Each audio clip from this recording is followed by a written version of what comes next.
नमस्कार and welcome back to diplomatic diary, जहां हम इंडिया की फॉरेन पॉलिसी से रिलेटेड इश्यूज को डिस्कस करते हैं। हाल ही में इंडियन मीडिया में सबसे ज़्यादा इस न्यूज़ को कवर किया जा रहा है कि आर्मेनिया पाकिस्तान के JF-17 को काउंटर करने के लिए इंडिया से सुखोई 30 MKI खरीदना चाहता है। यदि दोनों कंट्री के बीच इस एग्रीमेंट को लेकर सहमति बनती है तो इंडिया इस मूव के साथ टर्की को भी एक अच्छा मैसेज सेंड कर पाएगा, क्योंकि टर्की एक ऐसा कंट्री है जो पाकिस्तान को कश्मीर के इशू को लेकर लगातार UN में सपोर्ट करता है। दूसरी तरफ आर्मेनिया के टर्की के साथ बॉर्डर डिस्प्यूट है और लंबे समय तक दोनों कंट्रीज के बीच बॉर्डर बंद है। तो दुश्मन का दुश्मन दोस्त, इसी पॉलिसी को ध्यान में रखते हुए इंडिया टर्की को दोनों तरफ से घेरने की कोशिश कर। साउथ में इंडिया साइप्रस को सपोर्ट करता है, जबकि नॉर्थ में इंडिया आर्मेनिया को सपोर्ट करता है, जो टर्की के लिए दोनों ही एनिमी कंट्रीज हैं। क्योंकि इंडिया एक यूनाइटेड साइप्रस को सपोर्ट करता है, जबकि टर्की का मानना है कि साइप्रस को दो हिस्सों में ही रहना चाहिए। वीडियो में आगे बढ़ने से पहले मैं आपको आर्मेनिया की लोकेशन दिखाना चाहूंगा।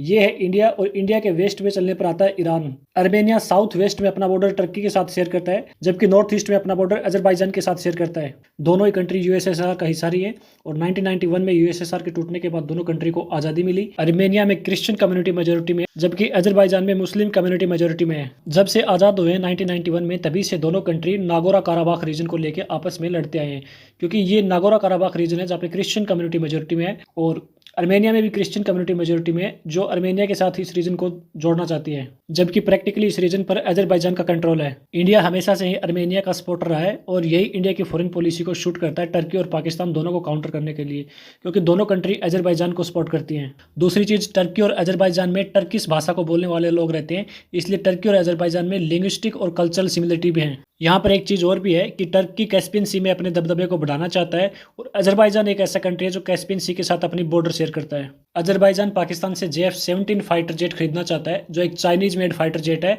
और इसे पाकिस्तान में सिर्फ असेंबल किया जाता है। और इसी फाइटर जेट को काउंटर करने के लिए आर्मेनिया इंडिया से सुखोई 30 MKI फाइटर जेट खरीदना चाहता है, जो एक रशियन मेड फाइटर जेट है, और इंडिया में हिंदुस्तान एरोनॉटिक लिमिटेड के द्वारा इसे असेंबल किया जाता है। और यदि आपका ये सवाल है कि आर्मेनिया इसे डायरेक्ट रशिया से ही क्यों नहीं खरीद लेता, तो इसका आंसर ये है कि आज रशिया खुद यूक्रेन के साथ एक लंबी जंग में व्यस्त है।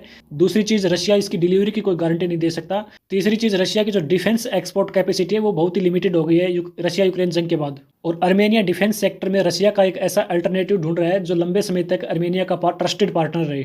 आर्मेनिया ऑलरेडी इंडिया का पिनाका एयर डिफेंस सिस्टम को इस्तेमाल कर रहा है। यदि दोनों कंट्रीज के बीच सुखोई फाइटर जेट को लेकर सहमति बनती है, आर्मेनिया भविष्य में इंडिया से ब्रह्मोस मिसाइल भी खरीद सकता है, क्योंकि सुखोई फाइटर जेट को उसी के अकॉर्डिंग डिजाइन किया गया है। ऐसी और इंटरेस्टिंग वीडियो देखने के लिए डिप्लोमेटिक डायरी चैनल को जरूर सब्सक्राइब करें। धन्यवाद।